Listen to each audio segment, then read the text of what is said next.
Assalamualaikum. Waalaikumsalam. Silakan duduk. Terima kasih, Kak. Sama-sama.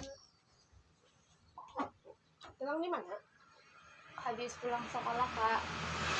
Mau ke sini. Mau ke sini.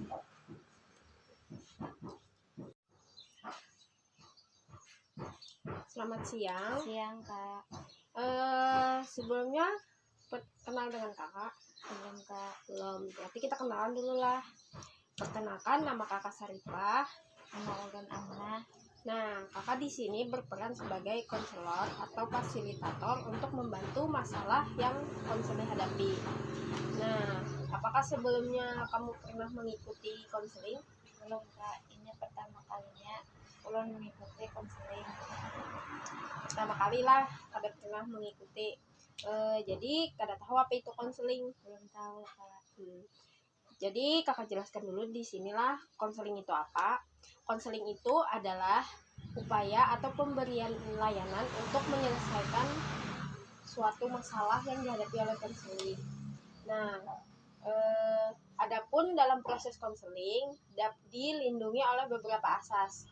Yang pertama, asas keterbukaan, yang kedua asas kerahasiaan, dan yang ketiga asas kesukarelaan. Nah, asas yang pertama adalah keterbukaan, di mana konseli dapat membuka masalahnya dengan sejujur-jujurnya masalah yang dihadapinya. Nah, yang kedua asas kerahasiaan, di mana masalah yang setelah diungkapkan oleh konseli kepada konselor itu akan terjamin masalahnya tidak diketahui oleh siapapun. Nah, yang asas ketiga atau yang asas terakhir itu adalah kesukarelaan, di mana konseli datang ke sini tanpa dipaksa atau sukarela datang. Nah, sebelum proses konseling ini berlanjut ke tahap selanjutnya, apakah kamu bersedia untuk mengikuti konseling ini ke tahap selanjutnya? Bersedia, Kak. Nah, jika kamu bersedia, diisi dulu lah yang surat pernyataan persetujuan bahwa kamu setuju untuk mengikuti proses konseling ini.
Nah, kamu kan setuju untuk mengikuti proses konseling ini.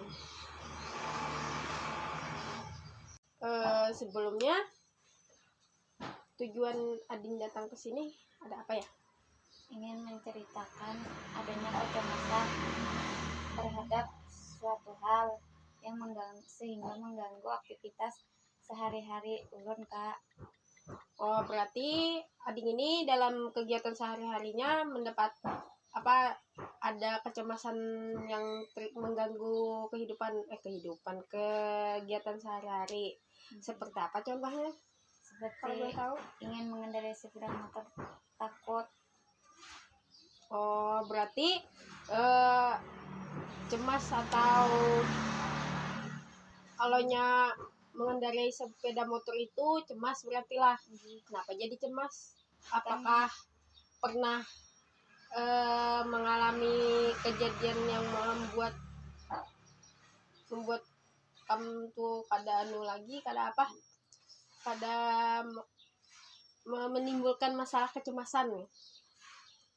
Kak, dulu tuh pernah jatuh di kendaraan pas di depan orang banyak. Nah dari situ mulailah kecemasan untuk mengendarai sepeda motor lagi. Oh, berarti pernah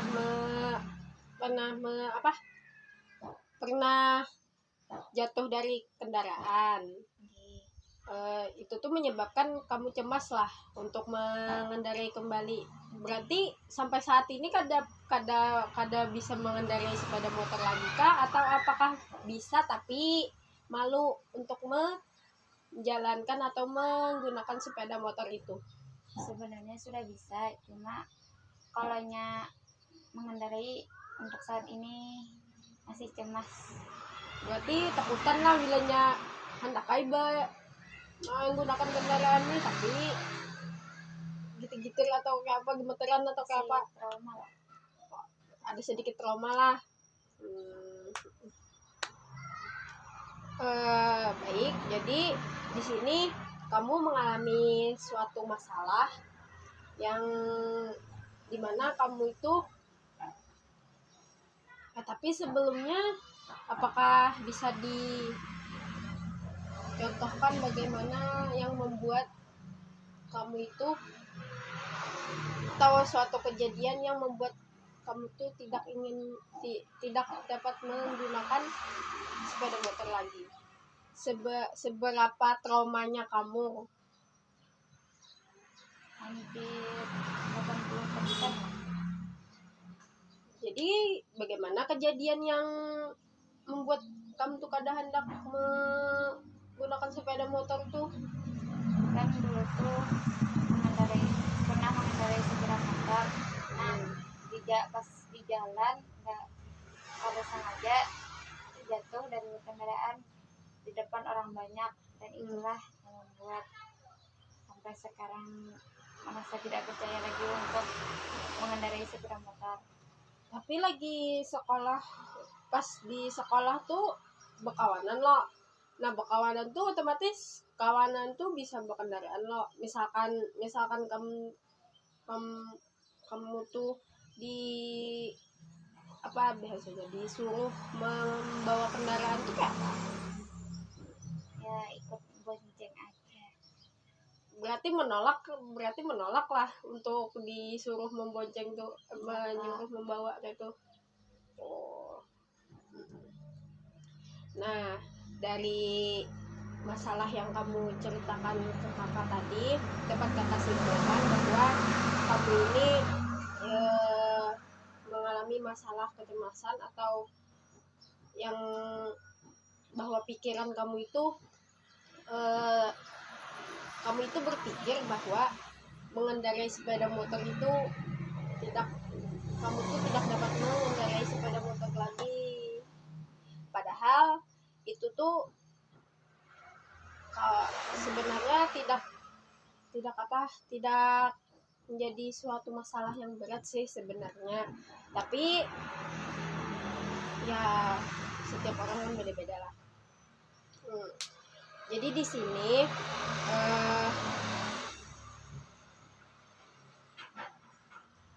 kakak ada teknik atau pendekatan nih untuk menyelesaikan suatu masalah yang kamu hadapi.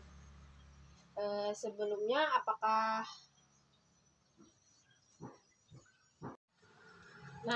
di sini kan kakak memiliki teknik.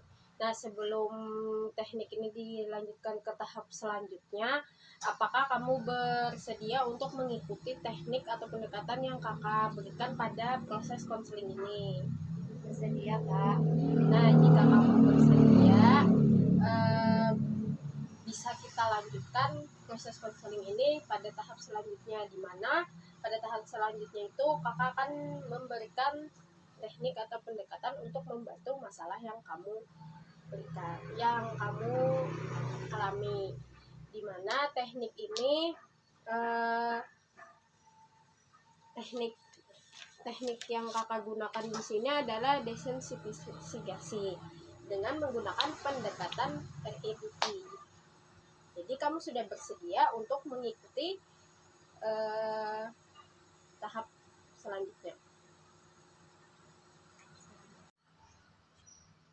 Nah, jadi kan dapat disimpulkan bahwa permasalahan yang kamu hadapi saat ini adalah eh, pikiran dan perasaan itu tercampur. Misalkan kayak pikiran kamu tuh susah untuk membawa kendaraan tadi.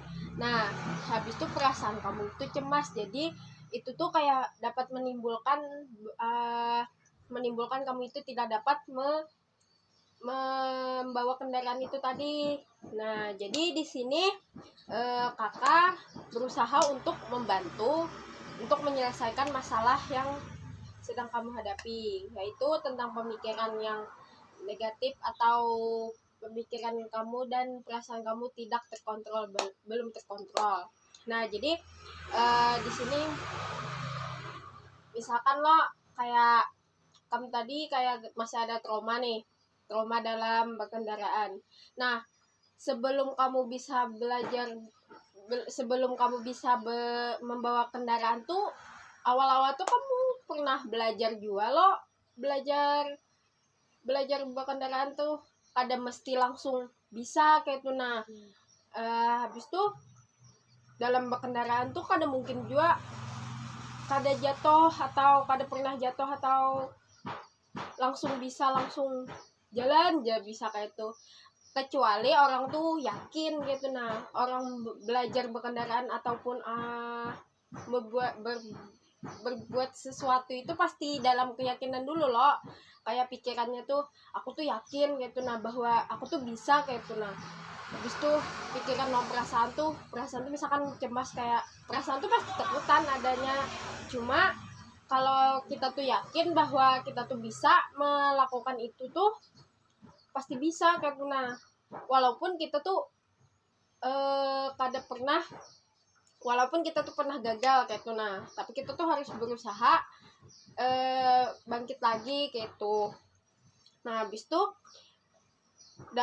belajar berkendaraan tuh pasti dibantu pang sebujurnya. Cuma bila makin kita belajar terus atau pikiran kita tuh positif aja kayak tuh, nah bahwa oh iya aku tuh bisa bawa kendaraan nih, kada mungkin aku tuh kada bisa, pokoknya aku harus bisa, karena dalam kendaraan ini dapat membantu atau mempermudah kegiatanku sehari-hari gitu. Nah, misalkan kayak membawa orang tua berobat, membawa ading belanja atau keperluan sekolah, misalkan otomatis kan misalkan sekolah jauh nih lawan rumah. Nah, itu tuh pasti kita tuh membutuhkan jalan solusi untuk cepat sampai gitu. Nah, walaupun kita tuh lagi keadaan misalkan dalam 7.30 kamu harus masuk ke sekolah. Nah, 7.15 tuh kamu belum berangkat gitu. Nah, waktu 15 menit tuh kan cukup untuk berjalan. Pasti kamu membutuhkan kendaraan. Nah, jadi kayak kendaraan tuh sebujurnya penting pang untuk diri kita loh, untuk kecuali misalkan pada mampu kah membeli kendaraan atau memang sudah faktor ekonominya kah pada mencukupi untuk memiliki kendaraan gitu. Nah, otomatis itu tuh yang membuat kita tuh, tapi misalkan kita nih kada kurang dalam ekonomi nih, kada ada bisi kendaraan, tapi kita bisa mempunyai sepeda atau apa gitu. Nah, tapi itu tuh harus juga bisa manajemen waktunya. Nah, habis itu nah balik lagi loh ke masalah ading tadi. Nah, ading tuh kan pernah jatuh tuh pasti kita kada mungkin harus di situ aja berdiam. Pikiran kita tuh pasti kita tuh harus bangkit lagi lah kayak tuh. Naba kendaraan tuh padahal kada masalah yang besar juga pang sebujurnya. Kalau kita yakin bisa kayak tuh, nah kenapa harus takutan bahwa di depan orang banyak kada mesti ikam aja yang kada bisa kayak tuh. Nah, setiap orang tuh pasti kada bisa, jadi kada usah pikiran negatif tuh dihilangkan aja kayak tuh. Nah, bahwa mun aku jatuh tuh orang tuh kada usah kepikiran, orang jatuh belum tentu orang tuh dapat membantu ikam dalam apapun. Dalam ikam rabah atau jatuh dari kendaraan tuh aja nah kada ada yang bantuin lo, pasti ada yang tertawakan kah atau apa. Nah itu tuh kada usah dilayani atau diambil ke perasaan lah kayak itu. Nah bahwa bagi yang orang yang di sekitar tuh kada dapat merasakan apa yang kamu rasakan. Nah jadi di sini kakak menggunakan teknik konseling, dimana misalkan kamu nih isi kawan tuh lo berkawan kamu berdua lo. Nah pas kamu berdua tuh kawan ikam nih sikung ada bisa berkendaraan juga, ikam nih padahal bisa tapi kamu tuh trauma. Nah apa yang kamu lakukan? Padahalnya nih genting baratnya hanya minta tolong, minta bawa ke puskesmas atau dia tuh lagi keadaan sakit perut gitu. Nah jadi apa yang kamu lakukan? Apakah ikam tetap memberanikan diri untuk membawa kendaraan tuh walaupun ikam dalam keadaan cemas, atau tetap tetap menolak tuh atau mencari bantuan ke orang lain? Mencari bantuan ke orang lain. Tapi misalkan di sekitar kamu tuh kada ada orang lain, tinggal ikam aja berdua kayak tuh nah kayak apa? Ya terpaksa membawanya ke rumah sakit walaupun dalam keadaan cemas. Dengan cara apa? Maka itu kada bisa bawa kendaraan. Misalkan nih tempat yang buat ikam berdiam nih nah jauh bener lawan puskesmas, otomatis kan kita harus menggunakan kendaraan gitu. Nah itu tuh kayak apa? Masa ikam harus berjalan kaki membawa kawan ikam tuh?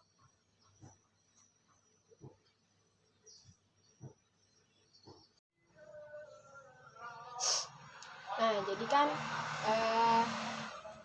misalkan nih kayak ini dalam sebuah rumah ikam tuh berkawanan lo. Nah pas berkawanan tuh kamu datang ke rumah kawan tuh, kamu tuh dalam keadaan berduaan aja di rumah kawan ikam tuh mah berduaan aja. Kawan ikam ada besi kendaraan di halamannya, tapi kawan ikam tuh kada bisa membawa kendaraan. Walaupun punya bisa, ini kan kalau jauh membawa karena dalam keadaan sakit nih. Nah jadi dengan cara apa ikam misalkan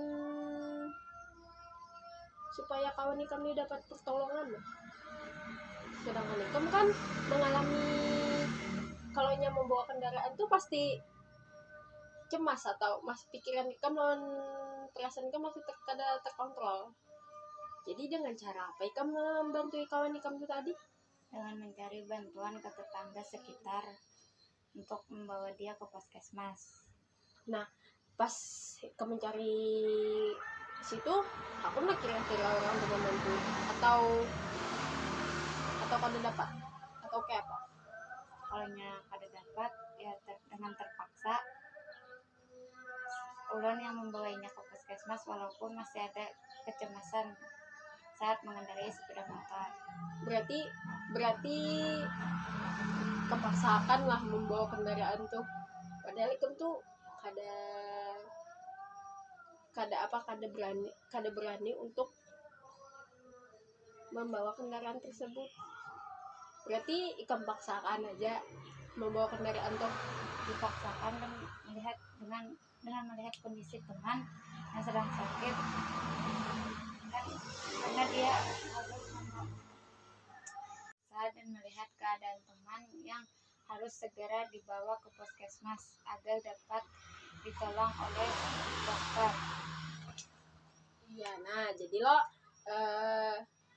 dari situ kamu dapat merasakan lah bahwa pikiran dan perasaan kamu tuh sudah terkontrol gitu, sudah berpikir ke lebih positif.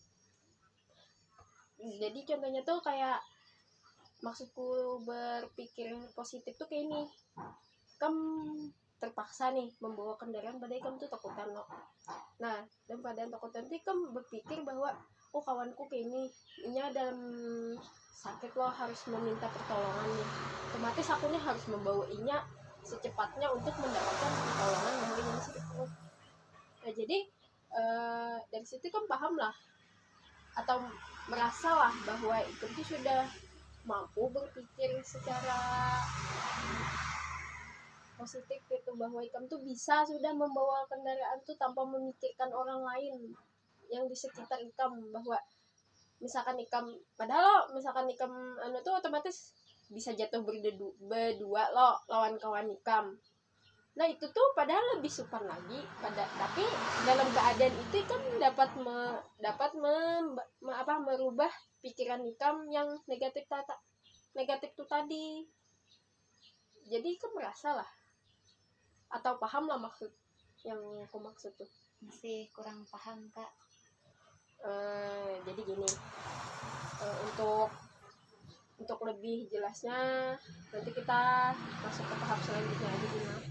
Nah jadi dimana tahap ini kakak dapat dapat menyimpulkan lah bahwa agar kamu paham apa yang kakak jelaskan lebih lanjut. Bersedia lo? Oke, bersedia. Baik. Nah jadi kan nih memasuki tahap selanjutnya nih. Di sini jadi tadi kan masalah kamu ini tentang trauma atau mengalami cemas saat mengendarai sepeda motor. Padahal kamu itu awalnya bisa kan, tapi berhubung ada suatu kejadian dan membuat kamu itu jatuh di tempat umum. Nah, jadi membuat kamu itu malu atau tidak percaya diri lagi untuk mengendarai sebuah sepeda motor. Nah, jadi di sini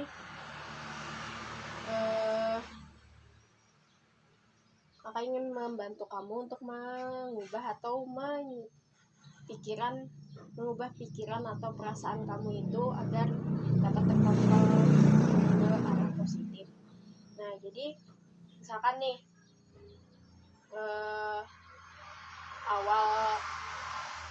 kembali nih ke awal kamu sebelum bisa berkendaraan.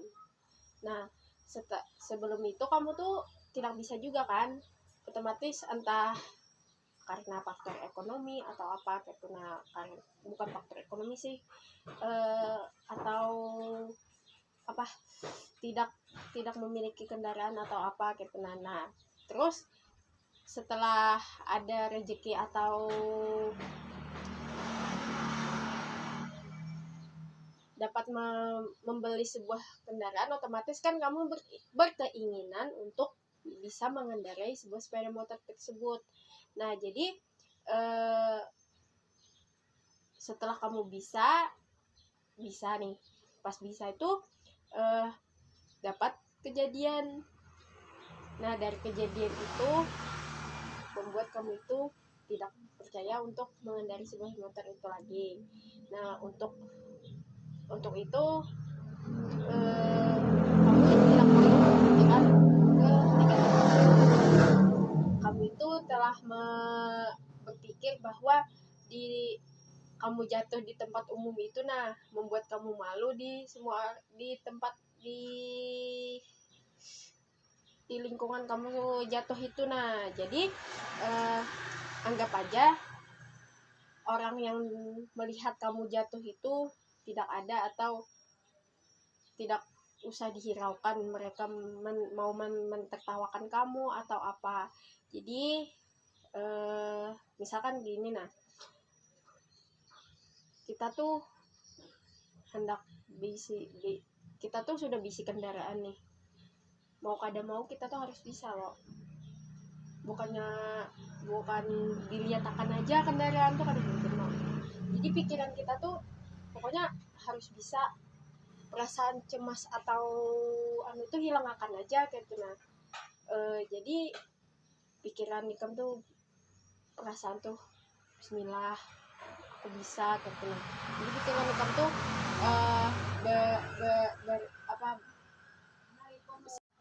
Nah, jadi berhubung kita memiliki sebuah sepeda motor kan otomatis kita harus bisa nih membawa kendaraan tuh sepeda motor tersebut. Nah, jadi berpikir bahwa aku nih harus bisa kembali mengendarai sepeda motor ini, bahwa jika saya bisa menggunakan sepeda motor tadi akan mempermudah kegiatan sehari-hari saya kembali gitu nah, yang pernah hilang sebelumnya, karena kamu memiliki kecemasan saat suatu kejadian tersebut. Jadi kamu itu harus berpikir bahwa kamu itu harus bisa mengendarai sepeda motor tersebut. Berpikirlah secara positif. Nah,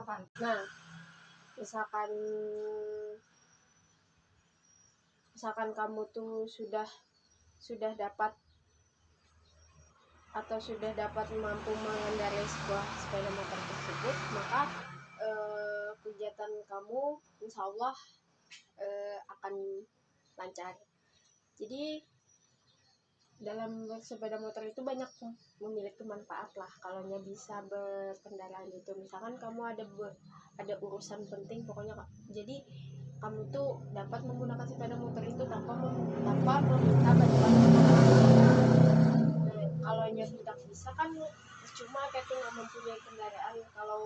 Kalau tidak bisa kayak ya setidaknya ada niat untuk belajar kendaraan untuk kembali kan, karena tidak semua, tapi ada juga sih yang masih berpikir bahwa jatuh itu pasti akan jatuh lagi gitu. Nah, mungkin dia berpikir bahwa mungkin dia lagi mengalami sakit atau luka yang cukup dalam gitu, nah sebetulnya menjadikan dia trauma atau tidak dapat menggunakan sepeda motor itu lagi.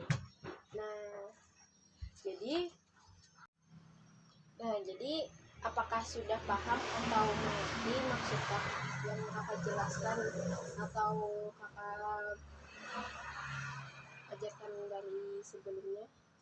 Sudah dapat dipahami, Kak. Jadi dalam kehidupan sehari-hari ulun terus mencoba mengendarai sebuah sepeda motor untuk mempermudah aktivitas sehari-hari saya setiap hari. Nah, sudah paham loh. Jika pikiran kamu dan perasaan kamu berpikir positif, itu akan mempermudah atau menghilangkan perasaan atau pikiran yang negatif dari diri kamu itu sendiri. Nah, sebelum kita mengakhiri proses konseling ini,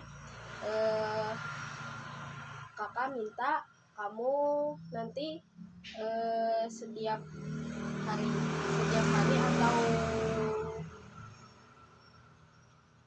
atau di waktu luang kamu dapat mengulangnya atau mempelajari kendaraan itu tersebut, bahwa kamu yakin bahwa kamu itu bisa mengendarai sebuah sepeda motor itu tersebut. Nah, sudah paham kan? Sudah paham, Kak. Semoga dapat dijalankan dengan baik. Nah, sebelum kita menutup, kakak minta Ading mau isi bagaimana proses konseling ini, apakah Ading puas atau ada kekurangan dari kakak?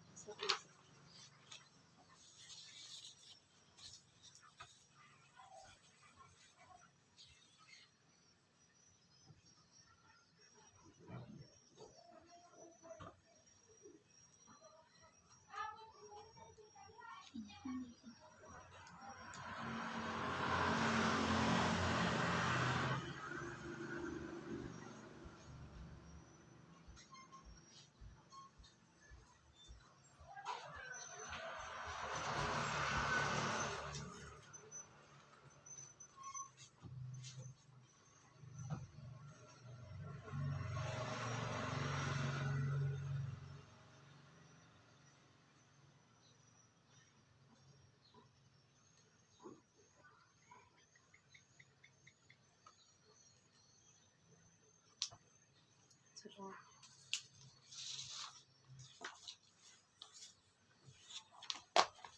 Nah, sesudah ini